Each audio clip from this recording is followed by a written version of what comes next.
On passe maintenant à l'explication de la dernière section qui est celle SEO, analytique et insertion de code. Donc, après la mise en place de votre site carrière, ça pourrait être intéressant pour vous d'optimiser votre SEO. Donc, le SEO, c'est la capacité à ce que vos pages soient bien lues par Google, mais également par les réseaux sociaux. Donc, ça augmente les chances que vos pages et vos posts soient découverts par des candidats potentiels.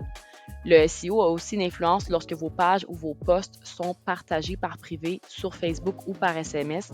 Donc, c'est vraiment quelque chose qui est assez important pour votre entreprise.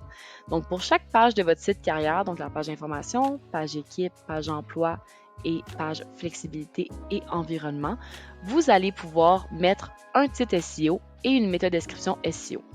Pour ce qui est du titre Open Graph et de la métadescription Open Graph, nous, on vous conseille de simplement cliquer sur identique au titre SEO et identique à la métadescription SEO. En fait, c'est simplement là parce que certains réseaux sociaux n'utilisent pas tous les mêmes systèmes pour lire le tout. Donc, certains lisent les métadescriptions, d'autres l'Open Graph. Donc, c'est pour ça qu'on rend le tout identique. Ensuite, pour votre page, vous pouvez choisir une image qui va s'afficher quand le lien sera partagé.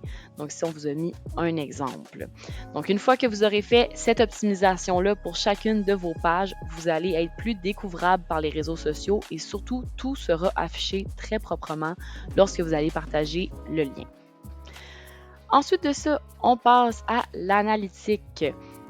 Donc, juste ici, vous pouvez ajouter des systèmes analytiques dans cette section-ci. Donc, dans les premiers encadrés, vous pouvez connecter tout le système analytique de Google. Donc, dans les deux premiers, ici et ici. Et dans le dernier encadré, si vous le souhaitez, vous pouvez aussi ajouter un suivi par Facebook. Donc, vous pouvez ajouter l'ID du pixel de Facebook dans le dernier encadré et ça va vous permettre de retargeter les visiteurs par Facebook. Donc, une fois que tout ça est complété, on n'oublie pas d'enregistrer pour que les modifications soient apportées à votre site.